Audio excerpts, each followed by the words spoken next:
விநாயகப் பெருமானை வணங்கி என் தாய் தந்தையராகிய வள்ளி தெய்வானை சுப்பிரமணிய சாமியை வணங்கி என் குலதெய்வமாகிய பச்சையம்மனை வணங்கி இந்த உரையை நான் ஆரம்பிக்கின்றேன்.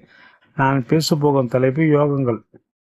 ஆயுஷ்மான் நாம யோகம் இதை பற்றி பேச போகிறேன். இது 3வது நாம யோகமாகும். இதனுடைய அதிபதி கேது பகவான். மக நட்சத்திரம் மையப்புள்ளி.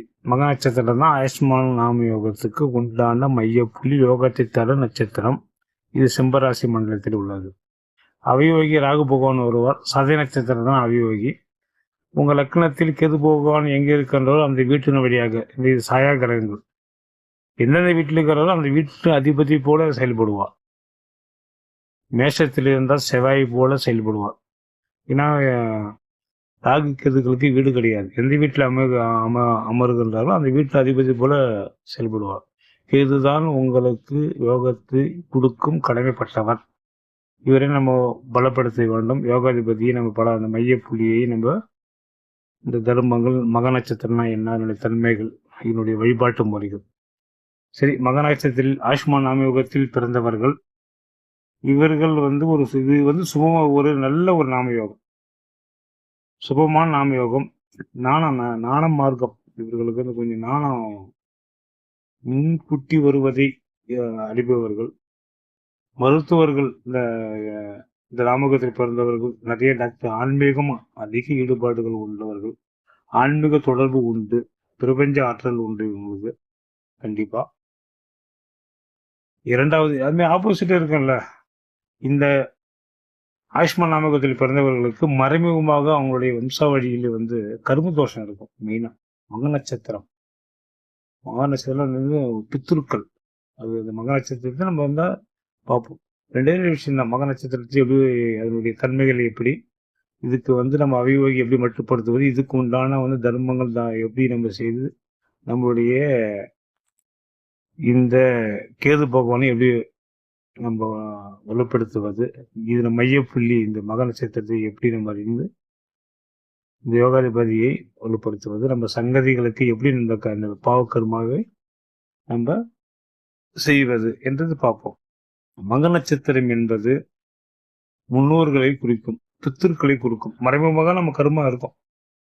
கண்டிப்பாக இந்த ஆயுஷ்மான் நாமகத்தில் பிறந்தவர்கள் இவர்கள் கடைபிடிக்க வேண்டியவை கடைபிடிக்க கூடாது. கடைபிடிக்க வேண்டியவர்கள் இவங்க மாசம் தாய் வழியோ தந்தை வழியோ, இந்த தை மாசம் என்பது கண்டிப்பாக உங்க தந்தை வழியை குறிக்கும். தந்தை வழியில் அந்த பித்திருக்களுக்கு திதி தர்ப்பணம் கண்டிப்பா கொடுக்கும். ஆடி அமாவாசை என்பது தாய்க்கு கண்டிப்பா அந்த தாய் வழிக்கு கண்டிப்பா கொடுக்கும். இதுக்கு இரண்டுமே சேர்ந்து வருவதுதான் இந்த மகாலய அமாவாசை, இந்த புரட்டாசி மாசம் வர அமாவாசை. அப்புறம் மாசமே இவங்க ஜெனரலாகவே இவங்க இந்த ஆயுஷ்மான் நாமயோகத்தில் பிறந்தவர்கள் மாசம் உங்க கையில கிடைச்சது இந்த பச்சரிசி ஒரு எள்ளு கலந்து உங்க கையில ரொம்பலாம் நீங்க பேசல. வீட்டிலேயே நீங்க மாசம் ஒரு அமாவாசைக்கு பச்சரிசி முன்னோர்களுக்கு நினைச்சு அந்த அமாவாசையில மேல தண்ணீரோட அந்த காக்காய்க்கு வைப்பது சிறப்பு. எள்ளோட கலந்து பச்சரிசி கண்டிப்பா இருக்கணும். நீங்க இந்த தை அமாவாசைக்கு எங்க போறீங்களோ அவன் ஐ வச்சிருக்க மாட்டான். நீங்க கண்டிப்பா இந்த பச்சரிசி சாப்பாடு எள்ளு தான் வச்சிருப்பான். அவன் மாவு கூட வச்சிருக்க மாட்டான். கண்டிப்பாக நீங்க பச்சரிசி அவங்களுக்கு நீங்க செய்ய வேண்டிய தண்ணீரும் அந்த அரிசி பிண்டமும் இது கம்பல்சரி செய்யணும். இது செய்யலன்னா என்ன ஆகும் தெரியுமா? பிணி வரும், கஷ்டம் வரும், தத்திர நிலை வரும். அப்பதான் யோகா ஆக்டிவேட் ஆக மாட்டான். இது கம்பல்சரி. அனைத்து அமாவாசைக்கும் உங்க கை ஒண்ணுமே இல்லை. சிம்பிளா எது கிடைக்குதோ செஞ்சு அந்த உங்களுடைய முன்னோர்கள் போட்டா பூஜை அறையில் இருக்கல தனிப்பட்ட முறையில் வச்சு என்ன செய்யும் உங்க சக்தி கட்டமே செஞ்சு பச்சரிசி சாப்பிட கொஞ்சோண்டு வடிச்சு எள்ளு கலந்து மேலே தண்ணீரோடு அந்த காகத்துக்கு வைப்பது சிறப்பு. கம்பல்சரி நீங்க பண்ணணும். இந்த ஆயுஷ்மான் நாமத்தில் பிறந்தவர்கள் முன்னோர்கள் செய்ய வேண்டும். இரண்டாவது, உங்க வீட்டில் தந்தை வழியோ தாய் வழியோ துர்மரணங்கள் ஏற்பட்டு இருந்தால், துர்மரணம்லாம் தெரியும் உங்களுக்கு, விபத்துக்குள்ளோ தன்னைத்தானே மாய்த்துக் கொள்ளுதல் இது மாரி நடந்திருந்தால் கம்பல்சரி நீங்க கேரளாவில் உள்ள திருவனந்தபுரம் பரசுராம சேஸ்திரம் போயிட்டு பஞ்சம திதி தெரிந்தால் திதி அன்றோ இல்லை பஞ்சம திதியோ இல்லை என்றால் தந்தை வழியாக இருந்தால் இந்த தை மாசம் அந்த அமாவாசைக்கோ கண்டிப்பாக வருஷத்துக்கு ஒரு முறை செய்யணும். துர்மரணம் ஏற்பட்டு இருந்தால் உங்கள் வீட்டில் தாய் வழியாக இருந்தால் ஆடி அமாவாசைக்கு போகணும். சரி, அப்படி எதுவுமே போக முடியலன்னா அந்த பஞ்சம திதியோ இல்லை அவங்க திதி தான் திதி எந்த மாதத்தில் வந்து போய் கம்பல்சரி நீங்கள் கொடுத்தா உங்கள் யோகாதிபதி கேது பகவான் யோகத்தை கொடுப்பார். இல்லை என்றால் உங்களுக்கு தத்ர நிலைகள் சூழ்ந்து கொள்ளும்.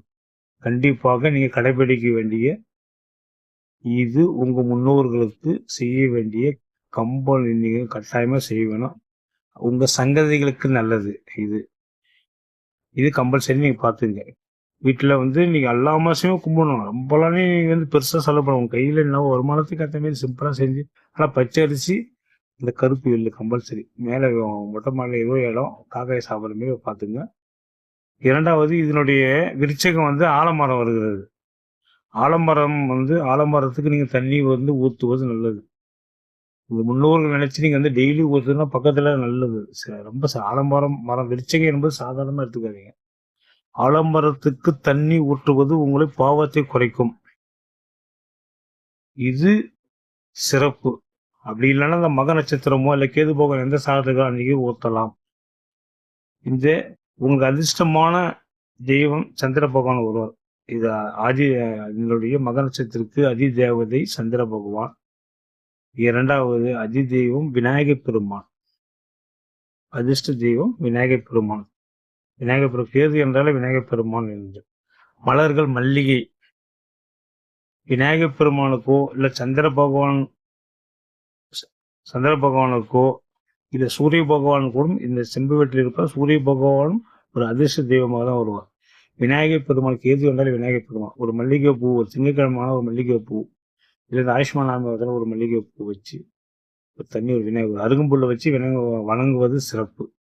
விநாயகப் பெருமான் அதி தேவதை. சூரிய பகவானும் வழிபடலாம். இரண்டாவது, இந்த விருட்சகம் ஆலமரத்தினுடைய அது சில நீங்கள் வாழை இலை சாப்பிடுமே அந்த ஆலமரத்துடைய அந்த இலையிலையும் நீங்கள் சாப்பிடுவது அது சிறப்பு. உங்களுக்கு வந்து அது வந்து வைப்ரேஷன் ஆகும். உங்களுக்கு வந்து ஆலமரம் எங்கெங்கெல்லாம் உங்களுக்கு எந்த கோயில் விருட்சகமாக வருதோ அந்த கோயிலில் வந்து வணங்குவது நல்லது. விநாயகர் சுயம்பாக எங்கே வருகிறாரோ அது வணங்குவது நல்லது. இதுக்கு உண்டான ஆலயங்கள் ஆயுஷ்மா நாமயோகத்துக்கு உண்டான ஆலயங்கள் எங்கன்னா ஆதி கும்பேஸ்வரர் கோயில் கும்பகோணம்.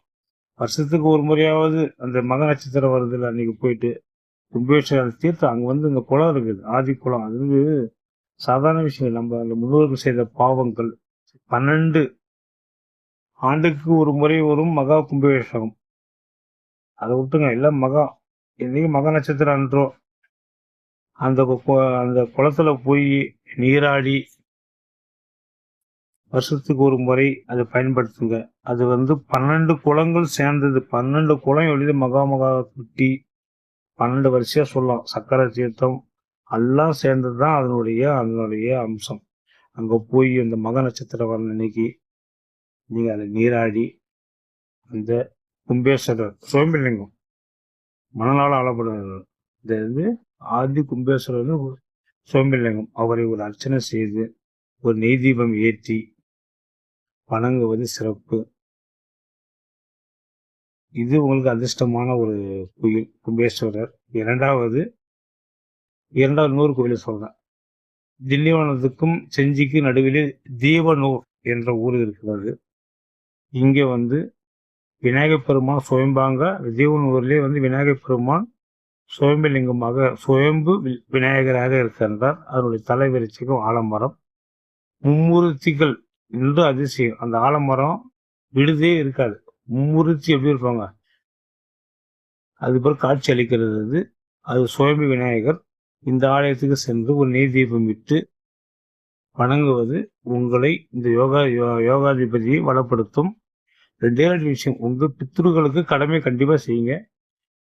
செய்யலைன்னா கஷ்டம் நிறைய வந்துடும். அதை நீங்க வந்து அமாவாசை செய்யுங்க. குருமரம் நடந்தால் திருவனந்தபுரம் திருவள்ளத்துக்கு போய் பரசுராம சேஸ்திரத்துக்கு அது வருஷத்துக்கு ஒரு முறையே போய் உங்களுடைய முன்னோர்கள் தாய் வழியா தந்தை வழியா நினைத்து அந்த தர்ப்பணம் செய்யுங்கள். இது சிறப்பு. கும்பகோணம் ஆதி ஆதி கும்பேஸ்வரர் கோயிலுக்கு வருஷத்துக்கு ஒரு முறை போங்க. இந்த திண்டிவனம் பக்கத்துல ஜீவனு சுயம்பாக விளங்குகிற இந்த விநாயகரை எப்பொழுதுமே விநாயகர் நீங்க வந்து கேது பகவான் என்னாலும் விநாயகர் தான். ஒரு அருகும்புல வச்சே விளங்க சுயம்பாக விளங்கும் இந்த ஜீவனு விநாயகர் பெருமானை பொய்யாமொழி விநாயகரை வணங்கி அந்த விருச்சகத்துக்கு தண்ணி விட்டு அங்கே குளம் இருக்கு. அந்த குளத்துக்கு அந்த மீன்களுக்கு பொரிய போட்டு உங்களை யோகாதிபதியை வளர்த்துருங்க. இது முன்னோர்களுக்கு நல்லது இந்த தர்மம். இரண்டாவது, அவயோக தோஷத்தை எப்படி நீ நிவர்த்தி பண்ணுவது என்றால், அவயோகி சதய நட்சத்திரம் என்று ராகுபோனம் வருகிறார். கருப்பு உளுந்து இந்த பிரதோஷ காலங்களில் கருப்பு உளுந்து கஞ்சியோ இல்லை வடையோ, கருப்பு உளுந்து வடை தான் அதிகமாக சில சேர்ந்து நீங்கள் தருவது இந்த அவயோகி இந்த ராகுபவனை மட்டுப்படுத்த முடியும்.